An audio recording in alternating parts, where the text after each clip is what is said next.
Hey everyone, welcome back. It is time for another wrestling review. We are going to Texas. As you can tell by Campo's hat, we are going to be reviewing the final Ring of Honor pay-per-view of 2023, Final Battle 2023, coming to you from Galveston, Texas, I believe it was. Garrett, Texas, somewhere in there. It was a place in Texas. It was in Texas. It was in the Dallas Metroplex. Yes, the Dallas Metroplex, and not the Transformer Metroplex. No. So it was 4 pre-show matches, 14 matches altogether on this card. You caught the pre-show, I take it? I watched the whole entire. Okay. So we'll start off real quick. Taya Valkyrie opens off the show against newcomer Jasmine Allure. Squash match, I guess. Yeah, it was fine. It's a squash match. I think, like we say, if a pre-show for an event is really good, we will not necessarily higher rate the score, but it will lead to a better rating, a better judging of how we feel like when we tell you should you watch this than not. But I don't think it's genuinely gonna escalate my score. I think no, it won't change my score. If someone gives me a shit pre-show, I'm also not gonna lower my standards, right? Because a pre-show is a pre-show. It should get you hyped for it, but if it's not good, it's not good. Like sometimes Impact delivers medium stuff, but usually everyone else's pre-show, I mean, New Japan, Noah's does a you bring out Muhammad Noah's Yone. pre-show's always good. You just trot out Muhammad Yone and but Ring of Honor is like, and then like we're not gonna judge this. Was this a great match? No, it was fine. It was a TV match. It was to get Taya Valkyrie time, and I understand exactly. One of the matches later on the card had significance, and that could affect the rating, but we'll see when we get to it. It still will not for me. Yeah. So Taya Valkyrie goes over, a quick little match. Her and Johnny TV walk out. Next we get the Von Erichs, the grandkids, I guess, of the great Von Erich there. Ross Von Erich and Marshall Von Erich making their AEW debut against the Outrunners. I love the Outrunners gimmick. Which I believe they were on Rampage as well. They've done a Rampage. I think it was this week's Rampage. So I would believe that they must have filmed the Rampage before filming this. And yes, Rampage was filmed during Dynamite. Ah, there you go. That makes sense. Yeah. So they were on because Wheeler Yuta was also on Rampage the same night. So they appeared on Dynamite and then they appeared on Rampage, which would have came at the same time as the start of this, I believe, which is why I find it weird. Like, don't get me wrong. You're competing against yourself. Yeah, you're competing against yourself because if you're asking me to choose between any pay-per-view period and watching Rampage, it's like NXT. Even if it's an NXT pay-per-view, if you offer me any pay-per-view, I'm going to take it over watching even the opportunity that we had last weekend when we went to the Impact show, even if we didn't go to the Impact show, we would have watched Impact over NXT first. Oh, period.com.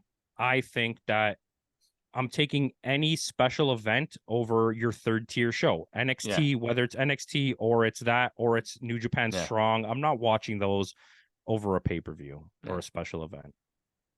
So, but can you hear me? Am I going through okay? Oh yeah, no, you're coming through just for the fine. People out there in TV land. In TV land, internet land.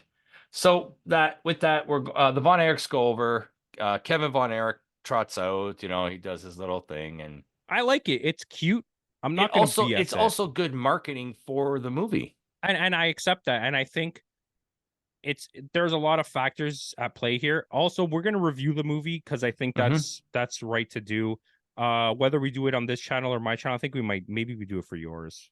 We'll see. We'll see. Maybe we'll do a review on one and a discussion on the other. Either way, I think that might. We'll see. We'll talk about that. But that's definitely something. There's that aside, I think it's kind of like, I know that sounds like such a non-wrestling cool word, but it's kind of cute that they did that. I feel like I like that it makes the crowd happy. It's their hometown, right? Like they come out to that Ted Nugent, like they come out to that Ted Nugent song, right? Like it's the Von Erichs are a weird case of they're not necessarily legends or the greatest wrestlers of all time, but they're still like a really important story in wrestling. Yeah, up there. They're up there. I would say they're up there with the Freebirds. Yeah, that's fair. Because I would also agree with the Freebirds not necessarily being legendary, but an important part of wrestling history. Yeah. an important part of wrestling history. So with that, we are going to our third pre-show match, which is Jack Cartwheel against Brian Keith. The winner of this match gets the 6th spot in the survival of the fittest match for the world television. Okay, you were right. Actually, this kind of does play into something later. Yes. I was surprised by the amount of Keiths and the amount of Lees on the show. Yeah, Keiths and Lees. Yeah. That I agree with you. We kind of like Jack Cartwheel, right? Yeah, we did. We saw that he was in a we tag were match. kind of a Jack Cartwheel fans. We saw him, I think, in Noah. No, we saw him at All-Star Juniors. Oh, the juniors, yes. And then also at I think he was on the pre-show of the New Japan or the Multiverse 2. Yes, Multiverse 2. That's right. I don't know for sure, but I feel like he was. But he for was sure, part he of was that 8-person tag, I think, with our boy Mao and. Oh, and he was with Enzo. That's right. But listen, so we don't really necessarily watch that much wrestling to be like, oh, GCW and MLW, but he's made a couple appearances recently on both of those, and he's been pretty good. I've watched a couple like YouTube clips of it, and he's got a good gimmick. Like he was fun in this match, and and this will lead to something later. I don't get the Brian Keith thing. The bounty hunter. I don't think it's that cool, and I don't. He reminds me. There's that. Is it on Netflix or is it on Paramount? There's like that Western. You know which one I'm talking about, right? Yeah. I know exactly what you're talking about. What the hell's the name of it? I don't know, but it's that he reminds me of that character. I think that's where he's trying to base that character from. But I don't necessarily think it's that cool, especially when in the same company you have Hangman. Unless you kind of do something with them together at some point, that could be cool. I don't like his pants. I find that very uncool. This is a funny thing. So me and my buddy were watching it, and we'll talk about that more towards the end about that match, but I won't reference that match. He's not, and this is rude of me, number one. He's not that in shape, and he has the really high pants, and he's very short. And he's a good wrestler. He's not like the best wrestler. Sorry, Brian Keith. It would with someone like Dalton Castle, the high waist pants work for him. But I like it when they both meet each other later, which we'll talk about. Yes, but I just thought the look and the everything is odd to me. And I guess he's trying to be different. He also stand out a little bit. I don't remember if he had it in this match, but he has it in the other match. His entrance song is Slim Thug, Tipping on 4/4s. Yeah, which is a great song. I love that song, but you paid to get the rights for that song for him. He's like and I don't mean, I know this sounds he's not okay. He's not an enhancement talent. He's not an enhancement. He's not, but he's not he's low. He's not even a he's low card. He's low card. He's not even. He's low mid. He's low mid. Yeah. He's not a jobber.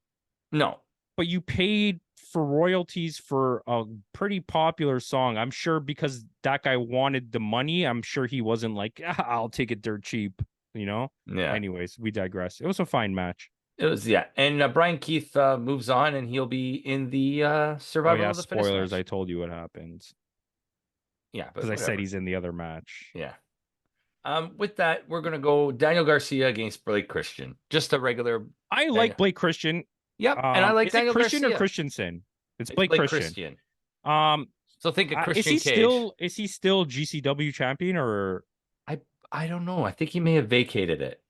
Wait, was it MLW or GCW? This is how he was he was GCW. He's the current. He still is the GCW champion. Okay, yeah, and I don't remember him coming out with the belt, but that just could be because there was so much wrestling here. The main card was 4 hours and 7 minutes. Yeah, it was a long card. And we'll talk about that more as we go. It was a 5-hour show. I'm going to have that affect my score in the end, I think, and not necessarily because having things that are long are bad in wrestling, because we watch 7-hour DDT shows. But we've watched 6-hour Noah shows. We've watched 7-hour Stardom shows. But they don't need to be long for the sake of being long. And Noah and Stardom and shows like that, their entrances take a really long time. Whereas these ones don't take that long. No, they don't. And no one has a really elaborate entrance that's here minus the Moxley match. Yeah. The shortest and match, Dalton the shortest Castle. match was 12 minutes. There was 5 matches that went over 20. So if you have the times, I would Mhm. like you to. Maybe we should have talked about this before we film, but I'm gonna bring it up for every match, and I would like you after the To pre-show. quote the time, yeah. You know, when you introduce the match, tell us how long the match was. Okay, we'll do. Daniel Garcia goes over. It sets up for something later on the show. Yep, and that's fine. This was actually the best match I think so far of the pre-show. Of the pre-show, yeah. And I think Blake Christian is actually a really good wrestler. Yeah. And I no feel offense to Daniel Garcia is GCW, getting he's above lost that. somewhere though. Like they don't have a direction for Garcia. They don't have a direction for him, and I think he's really good. We both think he's really good. I think the fans think he's good. I think anyone who watches AEW knows what he's capable of. I do think that since his feud with Yuta, he hasn't really gotten better. Yeah. And he's kind of got stagnant in this place of a joke character with the dancing. And I do like it. I think it's funny. And like I said, I think he's a good character. I think he's a good wrestler with a lot of potential. He's still young. He has a long way to go. But I do think he kind of plateaued at this moment, and he needs something. Yeah. Go up.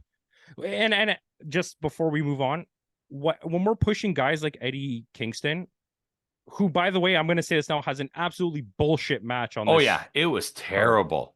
I don't know why it exists. And spoilers, I don't know if you watched Collision. No. Okay. Do you want a spoiler? No. Okay, go. You tell them I'll take Kingston my won. Kingston Say it again? Kingston won. Okay. Anyways, I read your lips. Kingston won. I'm so upset. Yeah. So chances are he's probably going to be winning this tournament. If you didn't know this, we're filming it on Saturday. Yeah. December something, year of our Lord, the 16th. 2023. So yeah, I like both of these guys, and I think this was a good match. Yeah. Christensen, and I don't want to knock GCW, but like he's better than that. Yeah. And this was a good main event for your pre-show, I think. Absolutely. Yeah. So with that, pre-show goes off the air. We go into our first match of the night, which is Hijo del Vikingo defending the AAA Mega Championship against Black Taurus. So I guess Black Taurus is no longer with TNA Impact. I want to say this. I love Black Taurus. I think he is, and they let him go do this. You think so? I think because I believe, so take this how you will. We don't know for sure. I'm not going to look this up, but we can look it up later, and you can leave a text here telling me I'm wrong. El Vikingo will be at Snake Eyes. Yes, but I believe that there's a working relationship between Impact and AAA, and I think that Taurus is signed to Impact, but because of his working contract with AAA, because they wanted to have this match, they had to allow him to do this match, regardless of their working relationship with Ring of Honor or AEW. It's just the way they were saying, like, he's making his Ring of Honor debut. And... Hey, I would love him to be there. I think he's great. Yeah. I love everything about him. We know this. He's a better Mantar. A better Mantar. He's the best Mantar. Coming into this, so I watched this starting now. So what happened was I started watching the pay-per-view because I got home late from work. For anyone who doesn't know, I work late. So I started here, and I thought this was the pre-show. I was like, this is a weird pre-show match to have Vikingo versus Black Taurus. That's awesome. So I watched this match, and then when this match finished, I was like, let me Google this, and I saw there was other matches. So I stopped the pay-per-view that I paid for to go watch the pre-show. Go watch it illegally, the pre-show, and then came back to this. Well, the pre-show was on YouTube, so technically you're not watching it illegally. Oh wait, I did watch it on YouTube. The fuck am I talking about? All right, sorry everyone. I kind of looked like a badass there for a second, and then when you said YouTube, I was like, oh, I did watch it on YouTube. That's where I watched it. No, I did actually. In 4K, like what the hell was I thinking? No, I watched it on YouTube. Yeah. That's fine. All right. I'm sorry for pretending I was cool. So Hijo del Vikingo, with this win, he can surpass Kenny Omega as the longest running AAA Mega champion. Yeah. And before we go on, Kenny Omega, get well soon. You know, yes, we're thinking about you. We love you. We're probably your biggest fans of the show, and we quote you every show. So can we give a moment here? Like, I don't want to make these reviews fucking 2 hours, but like, let's do it for the fans. I had a moment here where I was like, you know how I had that epiphany recently where I was like, maybe as in terms of a career, like there's always Sting, great career, but like he had that weird point where like even in WCW where he was kind of like, yeah, you weren't and sure what he was doing, but like a long great career, yeah, and he went to Japan and stuff. But when you really think about it, we had this talk, and it was like, I think if you're going for entire body of career work. of a wrestler, Chris Jericho is the pinnacle of wrestling. I think so. Especially when you see the DDT match, which we watched today, me and my buddy. You rewatched today? Oh, I had to show him, right? Yeah, Takeshita And Jericho. this is what I told him. I said, now go you're watch the stuck. review. I said, now you're stuck with me. It'll be up here. Come on, put it like somewhere. But I said, now you're stuck with me because anytime there's a Noah event, I'm going to make you come here and watch it with me. However, I digress. I think body of work, but like when I was like today, I woke up and I was making my coffee, I was getting ready to go Christmas shopping, and I really thought about it, and I was like, if we lost him today, like right now today, and I don't want to be biased Canadian or we are biased towards Kenny Omega, but I don't want to be biased Canadian. I don't want to be modernist today or favoritist that I love Japanese wrestling more than anything, period. But it's a really close race, and you can make me the argument any day that you want, but Kenny Omega's maybe the greatest in-ring wrestler ever. And I'm not talking complete mic work character, but I do think his character is great, and I do think his mic work's great, and I think most people would agree with that. But he's probably the best in-ring worker. He's also, if you're going to go talker or character, he's definitely up there, so you can make the argument for that as well. But just on pure in-ring work, it's Kenny Omega or Bret Hart. Let's be honest. And Bret Hart wasn't a great mic worker until he became a heel. When he was a heel, he went off, but like, and the character wasn't always spectacular, but like in-ring work, like you can argue me Bret Hart. That's fine. You can argue me a few wrestlers. No one that's modern. Okay, I'm not taking CM Punk, but maybe Naito, but or Ospreay, but Naito, MVP for New Japan, did not make the top 500. How about that? MVP for Tokyo Sports, third time. Third time.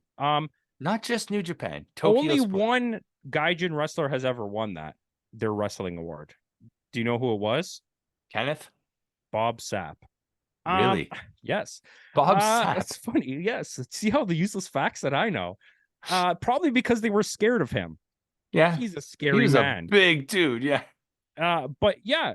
And I thought about that and I was like, Kenneth Omega. He's probably, we got to watch it and I got to go back and watch all his stuff. So take this how you want. And like, I'm a modern viewer now. Yeah.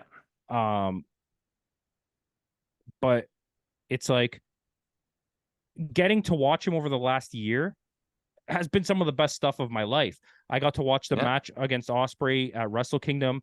We got to watch it live at I got to watch it live. I got to watch the Takeshitas and all those mixed matches and the trios matches. And I appreciate that so much. And I've gone and like the reason I'm here, and I want everyone to know this, the reason I'm here is because of Kenny Omega. Doing this is because of Kenny Omega. I watched the Okada matches and it changed my life. Literally, I was like, this is I love wrestling. And his quote on the thing was love wrestling. Yeah. That's exactly it. That's exactly it. Well, we quote him at the end of every show, right? Like, but he said it on his thing. Yeah. On his injury post. Just love wrestling. Everyone just love wrestling. Yeah. And get well soon, Kenny Omega. Yeah. I'm sorry to sidetrack this. For those who don't know, Kenny Omega was hospitalized earlier this week with diverticulitis. Yeah. Shout out to my mom, diverticulitis. Yeah. Shout out to Brock Lesnar. Brock Lesnar, diverticulitis. Now, Brock Lesnar had to retire from UFC because of it. Because of it, yeah. That's why that's one of the reasons why he came back to WWE. It was less impact on him. It might change Kenny forever. Yeah, it may change his in-ring style. But we have to just remember the good times. What he's done for wrestling. Shout out to the Young Bucks. Shout out to Cody Rhodes for giving us options. Absolutely. There's no ring. We're not watching this tonight If it wasn't for Kenny. without Kenny. Yep. Sorry. Our Lord and Savior, Kenny Omega. Oh, my mom's gonna kill me for that Hey, one. he's there. He's there. Right there he is. Yeah, there he is. Right there. Right there. Right there. See, oh, this is so I wanted to show you. See the vest? Yeah, that's Jay White. Yes. Yeah. He didn't Yes. believe me that it was Jay White. I couldn't remember. It's He not that I didn't didn't. believe Okay. So going back to our match at hand, Hijo del Vikingo, Black Taurus. Wicked match. It was a great match. Great way to start the show. You want to know well. something? If you, I'm being honest, like not on a Meltzer scale, okay? Because this was also 16 and a half minutes. He's an absolute jerk amongst himself of scoring, and I love you, Dave Meltzer. But I think this might have been a 4.5 or a 5-star match legitimately had it not been for the 2 botches where Vikingo tried to go jump up on the rope. Yep. He spent a minute trying to jump over a rope while Taurus is trying to sell it. But the first time he went, I don't know if you saw this, he went to go for the grab and then went back to like loopy, and they caught it all on camera. This is and you hear Riccaboni too. He was like, "Oh, he didn't like his footing on that one."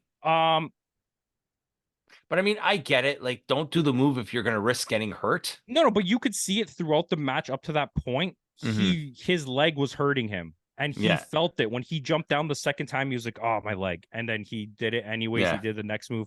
Good on him. It all looked good, but because that happened, this could have been one of the better matches of the year. I'm not even lying. It was fantastic. Some of the rope work they did and some of the jumps to the outside. And this is a guy who's wearing a giant bull head. Taurus caught him off the rope through the air and slammed him on the ground. Excellent. Taurus has done that a few times. He's a wonderful wrestler, super underrated, one of the best AAA wrestlers that's come up through the system. Yeah. I would have loved to see him last week at the show here. Riccaboni and what's dude's name? Caprice Coleman. Caprice Coleman. Even my buddy, when I showed him, a lot of Riccaboni was a lot more steady, but there was a lot of botches verbally. Yes, of like he called. Who he called? We'll get there. Wait. Okay, you know exactly which one I'm going to say, right? Ethan Page? No. Okay, so we'll get to Ethan Page. So tell me yours. He called Mark Briscoe Jay Briscoe. Jay Briscoe. Okay, they called so many moves the wrong move. So like, I'm trying to think of one. So we were watching the finals or the semifinals of this year's G1. Me and my buddy Jeremy. What was it? Naito and Ospreay. He does a Destino, and for some reason, I guess because he knew it wasn't the end of the match, so Kevin Kelly didn't go Destino, which weirdly he doesn't do all match. No. Which is so weird. But he does a Destino, and Chris Charlton goes DDT. I'm like, what? Well, I mean, a Destino is a modified. I know, but it's like you're expecting Destino, and it's like he's like DDT. And we're like, I was like, huh? But yeah, there was a lot of that kind of stuff in this match where someone has a special move. Yeah, and then Riccaboni or Coleman called it as a pile driver or something. Yeah, exactly. But we'll get to my botch, that the biggest one, which he was dead on fucking camera. But Vikingo goes over. This was a good match. Yeah, really good match. Vikingo way to open the show. Yeah. Next we are going into the 6-man tag team match for the World 6-man Tag Team Championships. Mogul Embassy, Bishop Khan, Tana Leona, and Brian Cage. Khan and Leona fresh off their World Tag League with Prince Nana. Surprisingly, he didn't do the dance right at the entrance, but he did do the dance a little later. I think, and they mentioned it here, and it made me think on our awards, we have to do Manager of the Year. And I do think that Prince Nana has to be in the running for Manager of the Year. Yeah, I think so. He's so over with that dance. And I think he does a great job. He, unlike Stokely Hathaway, no offense to him, because I think I like him. Yeah. When he's grouping these specific guys together, I think Nana was the much better fit for them. Yeah. He's so much more heelish in like a goofy way where Stokely Hathaway is more of like a villainous way, and it just doesn't work, right? It's like He's more like that villainous authority figure where Nana's like that old school shit. Nana's like that back in the 80s. You had Slick, you had Bobby Heenan, like those type of shit ass heels manager, right? So yeah. And they faced TMDK. Yes, your boy. Ichiban Sweet Boy. And you know, right when I didn't know they were in this match. I just want you to know this. When we went through the card this was not one of the matches.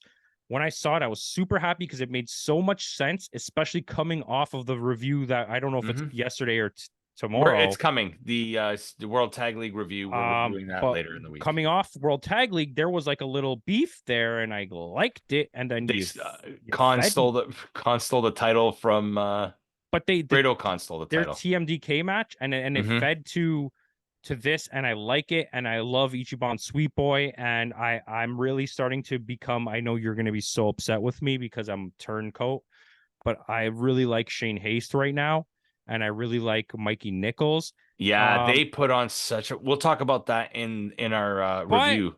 Our boy, your boy, is here, who I still kind of is growing on me. Bad dude Tito. And it's funny because when this match came, I was like, oh, they both have big goons, because you're used to watching Bad Dude Tito fight Japanese guys, and he's jacked as hell. But when you saw him come up to Brian Cage, he looked small. I know, and I was thinking, oh, this is going to be a wicked standoff. And when they stood off, I was like, what the hell? He's so tiny. Yeah. Did you have that same moment? Yes. Yeah. Because I was like, oh, this is going to be a wicked standoff. And then I was like, oh, shit. Because small. Like people like Jonah are shorter. Not Jonah, sorry. Even Jonah's not that tall. No. But like in Japan, he looks like a monster. Yeah. In what's his name there? Not Jonah, the other guy. I don't know. Who cares? Yeah. Or even something like Grado Khan or Jeff Cobb. Jeff Cobb. But Jeff Cobb's a big guy still. Yeah. But Jeff Cobb's not like muscular big. No, but he's not tall either. The Bad Dude Tito looks like big with those guys. And then here he still looks big, and he did a couple nice power moves. There was Bad Dude Tito has like that Dr. Death Steve Williams type of look to him. Oh, you nailed it. Brian Cage had some wicked power spots. Yeah, this was the best I've seen Brian Cage. Leona had some wicked power spots. They look really good. I really like the Mogul Embassy. I think I'm really hoping that they do something with them. So even we'll talk about this in a more of a state. I don't want to get too deep into that, but I think that they're ready for a push for Ring of Honor titles, maybe. And I really like Brian Cage. I like them as the trios. We didn't like it at first. I really like it. Now they won it twice. I like that you're shining them up. They deserve it. Brian Cage especially deserves it. Yeah. But there was some real moments here where I thought, and you know my feelings of facing New Japan wrestlers, they're never going to win.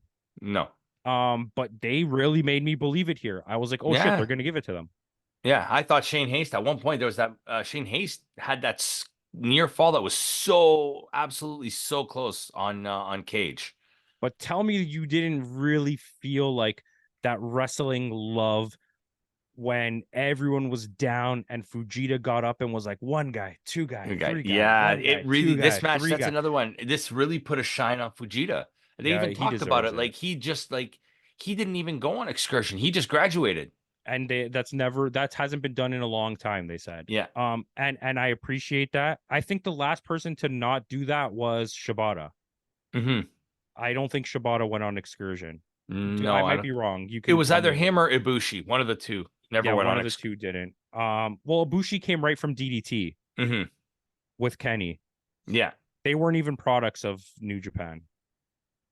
I don't know. Did Tanahashi go on excursion? He might have gone to Mexico, actually. Maybe. Anyways, Okada did his excursion in TNA. That much I remember. But I thought this was a really entertaining match. It was fun. How long time? 12 minutes and 5 seconds. Felt long.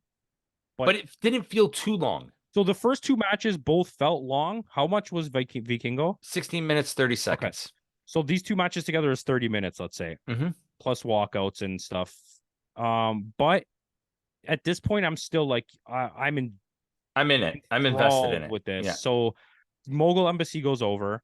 Yep. They retain. And they didn't go over easily. It looked like a hard fought. A hard victory for them. I'm here. It wasn't a typical squash. Usually they squash. At this point, coming off the pre-show and these two matches, I'm rock hard Juice Robinson, and I'm ready to go. And And then we this is go what into Ring the of next Honor match. delivers. Yeah, and then we go into the next match, which is another outstanding match. We have Tony Nese against Ethan Page in an I Quit match. This is Thank where you for pushing Ethan Page. Tell me the time. This one went 20 minutes and 5 seconds. To me, this match felt like it was 50 minutes. It was, and don't Kate. I'm going to describe this, and I don't want you to get upset. Okay. This is maybe okay. No, it's definitely not. So I don't want to say that. I didn't enjoy this match that much, and I'll tell you why. Because I really like Ethan Page. I like the match against Kenny Omega. I just recently watched it. I thought he's Canadian. He deserves a push. I like it.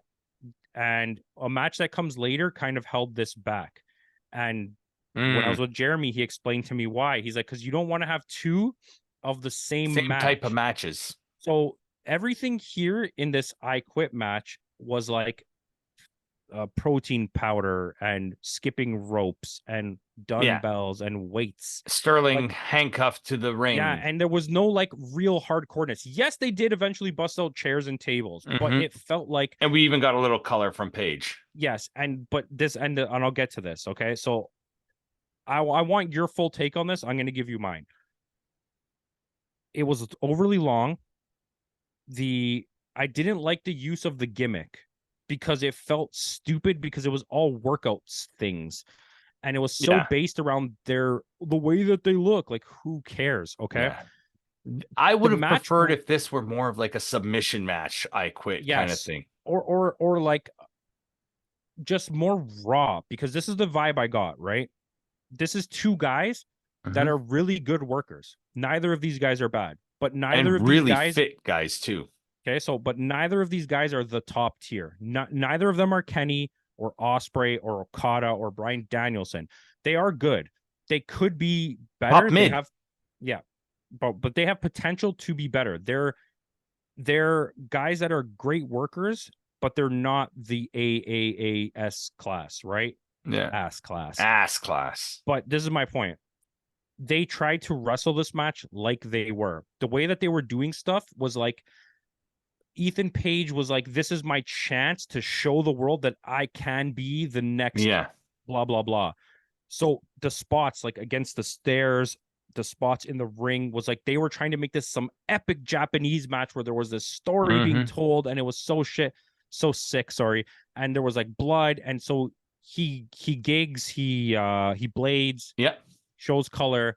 But the problem that I had with it is it all went like around his head. So the visual that he was going for to add to didn't work. The grittiness, it didn't work. And then by the end of the match, he has no blood on him at all. It dried up already. Yeah. So I think, and I know he should have taken an aspirin before the match or something to thin out his blood a little bit. The stupid things I'm thinking of is like you didn't go enough, and you tried too hard to be one of those matches. And as someone who watches as much wrestling as me, I can see that that's what you were going for. And it took away from the match. And the fact that it was so long. Yeah. And then Scorpio and then the Sky, interference. and then Mark the interference. Henry. Yeah. And like all of this. And to me, I understand that you like this match, but for me. No, I did. I didn't. What took away from me too. So was you give me your whole thing. Give me your whole thing. Was the fact that like Mark Sterling was at ringside and Scorpio Sky came out to help, and that takes away from it too. You know what I mean? Like, and then what happened? Special enforcer Mark Henry came out and then left at the end. Yeah, he didn't even enforce the match. He came out and he walked away. Yeah. What special enforcing did you do? He should have been at the ringside, making sure Sterling doesn't interfere. Yeah, and Scorpio Sky should not have interfered. And yes, okay, we're happy he came back. But like, that's my take on it. Generally, what was your take on it? Because I don't want to hog up your review. I think the same thing. They didn't go. They tried to do you liked it. So tell me why you liked it. I liked it because the in-ring work. The gimmicks I didn't like as much, but what I liked about it is the fact that Ethan Page in ring showed what he can do. Tony Nese in ring showed what he can do. Like, these are guys that are trying. I liked it for the effort that they put through. Even though the effort may not have been enough in your eyes, for me, it was the effort that they put through. And the fact, it just makes me happy that Ethan Page is at least getting some kind of push. So I don't want to take away from what you're saying until we get to the point where in this pay-per-view where I'm going to make Something else happens. I'm going to make a yes. comparison to you Mm-hmm. where I think this is what they wanted to do, but they didn't do it. And you'll understand this because you really watch Japanese wrestling. Well, we watch the exact same things. Yes, we do. But that's what this was trying to be. And for me, so you want to tell them who goes over? Ethan Page wins. And I think it's good for his career. I think it's great. I don't think this match turned out how I wanted it. I was disappointed. No. I know you liked it, so you would probably score this higher than me as a match. But my thing is, so this is my botch of Caprice Coleman. At the end of the match, they zoom in on him and Riccaboni, and he goes, and that's the match with all Ethan, ego Ethan. Yes. Ethan Page. He couldn't get it out. He said all ego, or all Ethan, all ego Page. He goes all Ethan, ego Ethan, and then he just pauses and he goes Ethan Page. And you could see like he was so upset that he did that. But that kind of stuff kept happening. Yeah. And I was like, Jesus, man. He kept getting caught on his words. And these are guys that we like. Yeah. And by the way, you can't buy this on Fight TV. No. What happened? Did you buy it on Fight TV? No. I had to sign up for Ring of Honor for Honor literally Club. For 1 month to watch it when I should have just watched it for free. I watched it for free. Yeah, I'm not even going to give you it because I'm not keeping that account. Yeah. No, it's. I've already canceled. That account is. I paid $9.99 and I had to cancel it now. Yeah. Anywho. Yeah. I was willing to pay $30 for the pay-per-view and it's not on Fight TV. But the thing is, you don't keep it if you watch it on Honor Club. On Fight TV, at least you keep the that's pay-per-view. why I was upset about it. I was very upset. Yeah. So we'll go into our next match. Nyla Rose versus another newcomer, Vert Vixen. Vert Vixen's been around, but weird match to have. This is a TV show match. This is not even a main event TV show match. It was a filler because this went 2 minutes and 40 seconds. Yeah, and it made no sense. And I actually like Nyla Rose. We both like Nyla Rose. And I think I've seen a few Vert Vixen matches when she was on AEW for squashes. And I think she has talent. I just don't see the point of this, except for the fact that I think she's from Texas. Yeah. And the fact I think they're trying to push Nyla Rose as the next challenger for This was not it, kid. No. I didn't need this. So we'll leave this one real quick and go into the next one. Nyla Rose goes over in 2 minutes and 40 seconds. We are going our Survival of the Fittest finals for the ROH Television Championship. This is the first time a Survival of the Fittest match will result in crowning a new champion. And this, at the end of this match, is where I stopped watching before I came back today and finished it with my buddy. So we have Dalton Castle, Lee Johnson, Lee Moriarty, Brian Keith, Commander, and Kyle Fletcher. Okay. Too many Lees. So at this point, and I'm going to be honest, I think this was a really good match. Don't ever get me wrong. But the fact that they kicked out Dalton Castle too early. By the end of this match, I lost interest. I was like, everything was too long. How long was this match? This one was 25 minutes and 55 seconds. So after factoring in all of those matches and all of the matches post this, everything that comes after this, that's why I think that really long. Yeah, because that's why I think they threw in that Nyla Rose match, was because that Ethan Page match was 20 minutes. They're like, okay, give these guys a break and then do another 25-minute match. And you could see the stadium literally emptied out. Not that there was a lot of people there to begin with, but and after I felt, Dalton Castle was eliminated, my interest didn't come back until the last two combatants were in the ring. And we'll get there, but I don't understand a lot of what was happening here. The Lee Moriarty eliminations were too quick. Yeah, and they felt right after like the other. They felt like, Lee eliminated Lee. Not Keith Lee, but Brian Keith, but not Keith Lee, and then Lee Moriarty, but Lee. And I was like, Yeah. And it's like you're trying to sell me on the fact that Lee Moriarty is going to be the first wrestler ever to eliminate every opponent, and then didn't because Brian Keith eliminated him. Yeah, there you go. There's that weird push for Brian Keith. And then you got a double weird push because none of those eliminations seemed like viable to me. The knockout of Dalton Castle literally had the building booing for like a minute straight, He like was CM so Punk over. level boos. Every time he would We go out of love the, him. but not just us, everybody does. Like he falls out of the ring, and even the crowd is like fanning Okay. him with the boys. And We like, have on this show, on this channel, we stand Dalton Castle, and we will not stand for Dalton Castle slander. yes, Okay. we will not. He is a great worker. He's a great character. He's funny as Charismatic hell. as hell.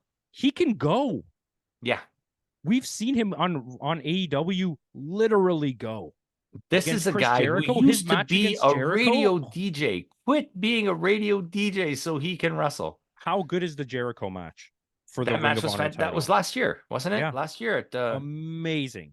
yeah. And this was out of order, and it was all played into with stupid Johnny TV. Like when I saw him Yeah. come out, I knew we're gonna get a dumb exit for Dalton Castle. Yeah. It's playing into that feud. And whatever, fine, okay. Then I'm like, oh shit, we're left in a position where like I'm so worried because Dalton Castle was the first one eliminated, right? Yeah. No, Lee Johnson was eliminated, and then Dalton right after. So, but I was left in a position where I was like, because it was such a cheap. It was just a DDT. Like this was a simple DDT that eliminated. If Dalton loses, we riot. Yeah, but if Dalton's out, there's a chance that we're gonna end up with one of these rando dudes as like a Ring of Honor's trying to put someone over champion, and I was like, oh no. Thank God it went the direction it did. So the next point, who got eliminated next? So then Brian Keith eliminated Moriarty, and then Kyle Fletcher eliminated Brian Keith. So when it was the last three, I was still worried about Brian Keith maybe winning. That's the direction I thought they were going to go into, was because Brian Keith just won that match earlier. And they paid for the song. And they're trying to get the character over. He looks stupid as hell. I'm sorry, Brian Keith. But I was like, still like, but these three, this little thing that happened here, I really liked. Yeah, it wasn't bad. So this is where, for me, the match started going good because the early part was too chaotic. It was very WWE in the sense that when WWE has a multi-man match, they're not sure what to do with everybody. So everyone just lies down outside. That's what was happening. And it's not like New Japan or AEW, and even AEW has their faults with this, but they have a good way of keeping this motion, this flow. This was so WWE where everyone was just outside except for whoever was in the ring. Was in the match, and I hate that. But this started to get good. Yeah. We eliminate Brian Keith, and I was like, okay. Now we got Commander and Kyle Fletcher in a singles match. Yes. Is the match that Ethan Page and Tony Nese wanted to have. Straight up Japanese in-ring storytelling match where it was like kick out, finisher. But see, that's the thing. Page and Nese haven't worked that style before, whereas Kyle Fletcher is a veteran. They wanted to. Yeah. That's what they were going for. You could tell. Was he 24, 25? Kyle Fletcher is a veteran of Japanese wrestling. But you know what I mean? Like you could see this is my point. And now you're starting to get what I was saying. You could see that that's what they were going for there and not accomplishing it, because here Commander played into it so well. The 450 splash off on the apron, and hardest part of the ring. The brain buster on the turnbuckle. On the turnbuckle. Oh. And it was just like this match was like insane. This segment here was the best match of the night. I would love to see a rematch between these two. I was like, whoever wins this, I don't care. I will take. You could put either one of these guys over, and I will never be upset. So in the end, Kyle Fletcher ends up winning. And amazing. And I'm happy with that. Mark Davis is hurt again. He's a great heel. Yeah. Davis is hurt again. So to keep Fletcher relevant, he's young. Let him get those reps in. Let him get that experience. Can I throw a low under the breath thought? And then you let me know how you think. Physically fit, very agile, very strong, large man. With the skills, but at 24. Yep. He's a young kid. Does he have the potential to be the next Osprey or Kenny? I think he has the potential to be the next Osprey, something like that. I see Kenny Osprey in him, but you know what advantage he has over them? His He's massive huge. size. He's huge. Imagine if he tweaks. He's 6'4", this guy. That's what I'm saying. Imagine if he can add the little elements that they have, because he's wrestled with them. He knows what to do. He's so young still. He can tweak this. Kenny didn't get good until he was 29. Osprey is like 30 right now. Like, and they're at the peak. He can be at that level by 26, 27. And we've seen this good matches from Kyle Fletcher. This match was the point where I was like, holy crap, Kyle Fletcher. There was that singles match, Kyle Fletcher against Francisco Akira. Yeah. But this match for me was like chef's kiss. God, he could be the next Kenny Omega or Will Ospreay. Yeah. Not because he's white. I want to point that out. No, but I mean their styles can be like very parallel. He's Australian. So that gives him the advantage of maybe becoming the greatest Australian wrestler of all time. Could be. But I'm happy with the result. Kyle Fletcher, this is a good position for him because we don't know how long Davis is going to be out for. But he's young. It's going to keep Fletcher in the picture. It's going to keep Fletcher relevant.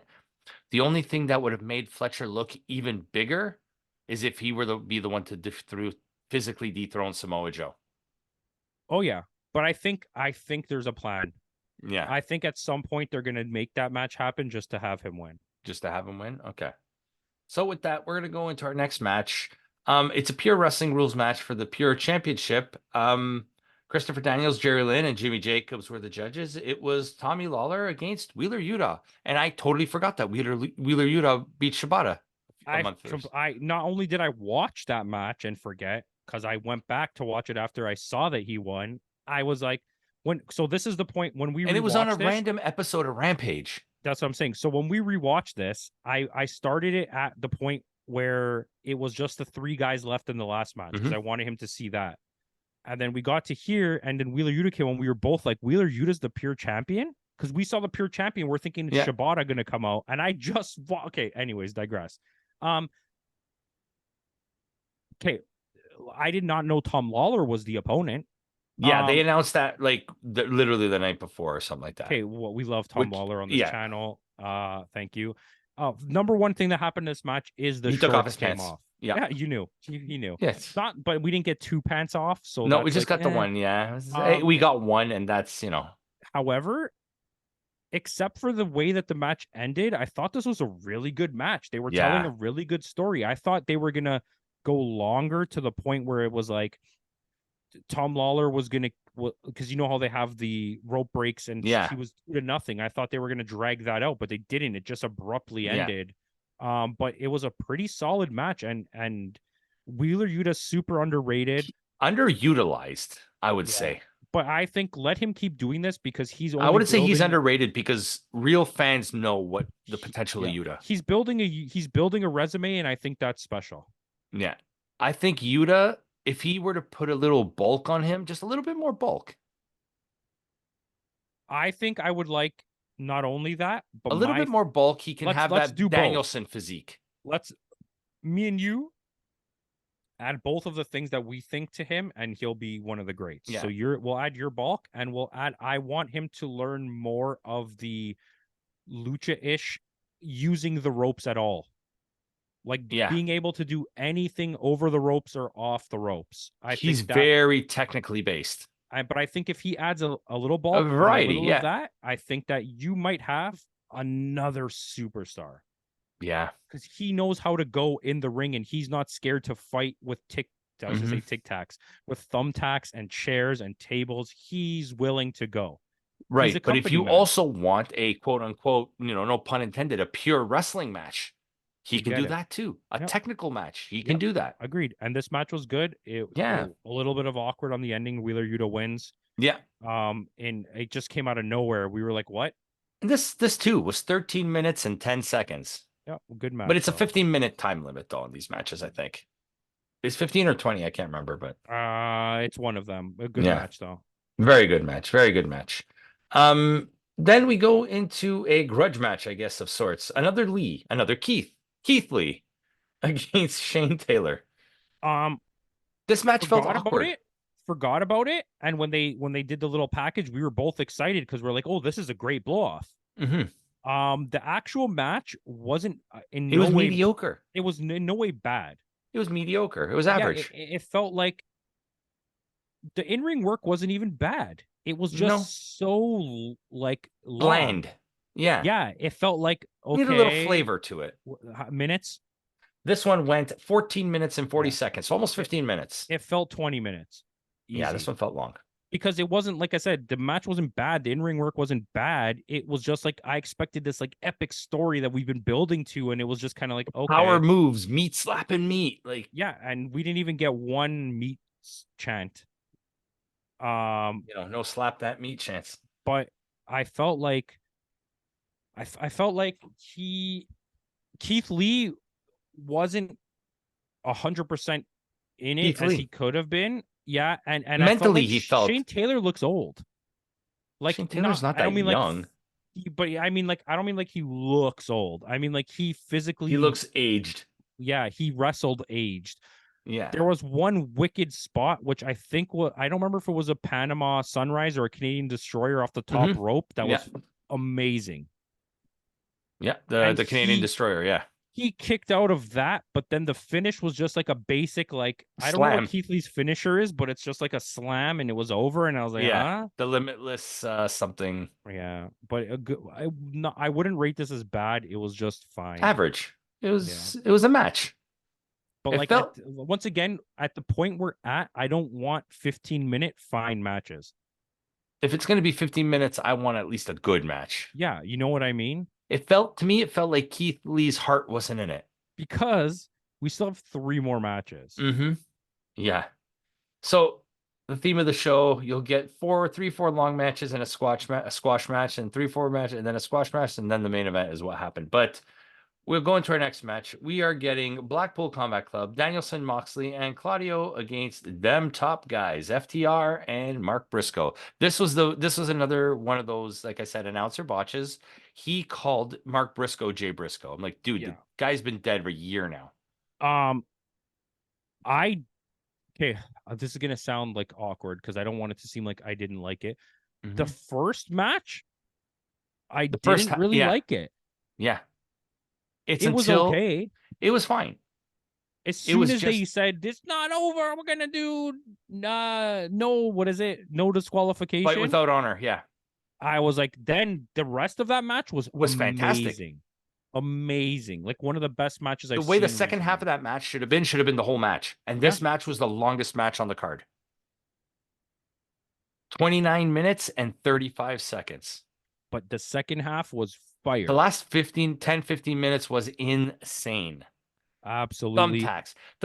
When what's his name? That thumbtack spot was crazy.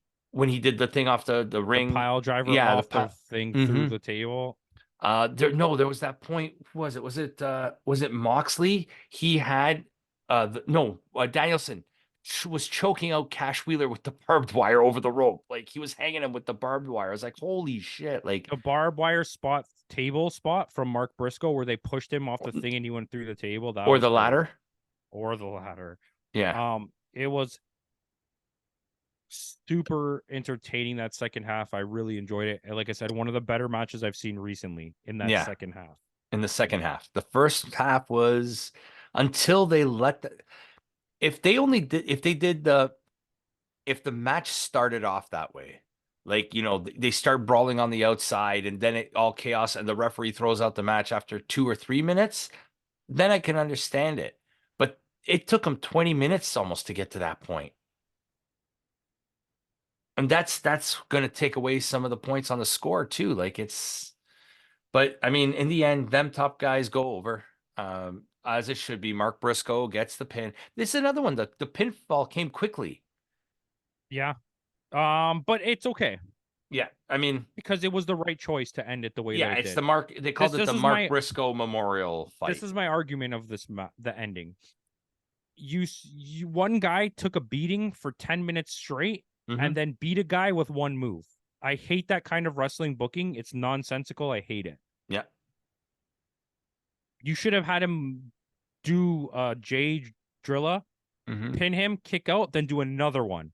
And then do the Jay Drilla on the canvas. And then he kicks out of that, then do it on the chairs. Or, yeah, that's even better than mine. But at least do it twice, right? Yeah. Because that one time was like, yeah, okay. Okay, yeah. I seen Cash Wheeler kick out of 97 super kicks. Yeah. This is John Moxley fingerprints on this booking. Yeah, but I mean, I'll take it. Yeah. Good feel good moment. So next we go into our worst match of the night. Tell them who wins because I don't want to talk about it. 5 minutes and 45 seconds. Eddie Kingston beats Anthony Henry. Bullshit. How the hell are you going to have a match? I'm going to get upset here, okay? How the hell are you going to have a match prior to the main event where 10 guys, 12 guys are in a tournament for weeks to win a title? And this guy, if he lasts, not wins, if he lasts Last 10 10 minutes in a minutes. match, gets a shot at that title, shut the fuck up. Move on. Yes. And I wouldn't want to call him. He's a Who journeyman. the fuck is Anthony Henry? He's a journeyman. He's been I don't around care a long. who he is. He's been around a long time. It's just he's never done anything. You wouldn't even give Ethan Page or Tony Nese, who are also journeymen, a shot at this title. Period. Let alone you're gonna let this guy last 10 minutes. This has remember years ago. What's his name when AJ Styles brought out? Was it AJ that brought out? No, John Moxley brought out James Ellsworth. Yeah. This is that type of thing. Yeah. This is Gilbert. Yeah. It has nothing to do with the quality of this guy. It's the point that you have 12 of the top wrestlers in the world wrestling for a tournament, and this guy gets a shot if he lasts 10 minutes against the shittest wrestler in the tournament. Yeah. There's an Instagram post that AEW posted earlier today. It says, what was your favorite destination of 2023? The first one, Eddie Kingston goes, yeah, my couch. Just goes to show you the effort that he puts into I'm not even knocking Eddie for this. I just think that don't ever the concept wrestling company. So Eddie Kingston, and this was kind of a squash match. The most prestigious tournament in wrestling. Oh, this guy gets a shot if he lasts 10 minutes against the worst wrestler in the tournament. Shut the fuck up. Yeah. But Eddie Kingston does go over. He does. This wasn't even for the title, so it didn't even really matter. So with that, we're going to go into our main event. Athena versus Billy Starks for the ROH Women's Championship. The first time ever an ROH women's match has main evented a pay-per-view. Fucking excellent. This was the best I've seen Athena. This is the best women's match that the company of AEW has put on in a long time. Yes. The best I've seen Athena in a long time. And the fact that they mentioned that she won the belt a year ago and she has 3 times as many title defenses as Roman Reigns. Guess what? 40. She basically every week she was defending this belt. Guess what? Not only was this match good, but 19-year-old Billy Starks has the brightest future of any women's wrestler on this roster right now. And not only that, she has the size. She's tall. I never noticed how tall she is. And she's physically, she's muscular. She can wrestle the Japanese style. Yes, it's very, I don't want to say, it's very Ice Princess Stardom and style. It's not lucha-ish where she has a lot of high flying stuff, which she could. When she did the Swanton, she jumped far. Yeah. But that was Jeff Hardy-esque. She's very physically hard hitting, and I think that match is good with Athena because I hate watching Athena fight fluffy wrestlers that can't hit back. Yeah. And it doesn't look good. They fought hard. There was color. Mind you, it wasn't enough. No, it was but good. The fact that we got color in a women's match, you got color in a women's match, and it was a young 19-year-old up and coming girl that was willing to do it. Yeah, she's willing to prove herself. You know what I mean? That's what you want to see. I watched the match leading up to this. I went and watched the Billy Starks. I watched the Athena match where Billy Starks comes out of the crowd and breaks her nose. Her nose. There was a lot of blood. Yes. But sick. This match was so good. Not the best match of the night, but it was so good, and it was worth every second of it, every kick out. I'm just so upset with the way it finished, but I love the conclusion. Yes, the handshake, and because at the Lexi end, Nair, you're a piece, buddy. You're a piece. Every time I was like, bring Lexi Nair back. I'm like, where did she go? How did I never notice Lexi Nair was the hottest girl in wrestling? Because you're too busy focused on Mackenzie Mitchell. I'm always busy just watching Big Bill to not notice his girl. But yeah, it was Athena goes over, she retains, but it built up Billy Starks so good. So good. And Billy Starks has got like she's got star written all over her. This is my take, okay? And Frigga of State. Let this match bleed into World's End. Let them do it again. Have Billy Billy win. win. Have Athena start a feud with Julia Hart. Let it go all the way to Revolution. Have Athena beat Julia Hart just to have the TBS title. Because I think if you're going to push someone, let them win all the titles. Yeah. Have her Agreed. drop that title at some point and then move on to the women's championship division towards the end of that year at like Full Gear, and then have her win that title. And then you've established this as one of the better women's wrestlers because she came in and won all of the titles. Do you know what I mean? It builds this like story legacy of like how good she is. Yeah. And I think that's how you do it. And that's the thing. Like when we first, like that match she had when she won the championship, it was an okay match. It just wasn't the But that was greatest. Mercedes Martinez that kind of made it that way. Yeah. So and I it's always like, really liked Mercedes, and I'm not trying to knock her, it's but not I a knock realized against in her. all the matches since that Athena is the good wrestler of that match. Yes. Mercedes is the reason it was just okay. Mediocre. Yeah. Yeah. So that is our main event. Athena retains. What would you score this show? Honest to God, I would have gave it an 8 if it didn't have so much weirdness and drag-oniness. I'm going to give it a 7.5 because I think it's absolutely one of the better in-ring work wrestling events of the year. It just, the matches were too long. There was too many matches. No need for those filler matches. And the first half of the 6-man match and the first half of the other 6-man match both were just okay. So I gave it slightly higher than you. I gave it a 7.6. I legitimately was gonna give it an 8.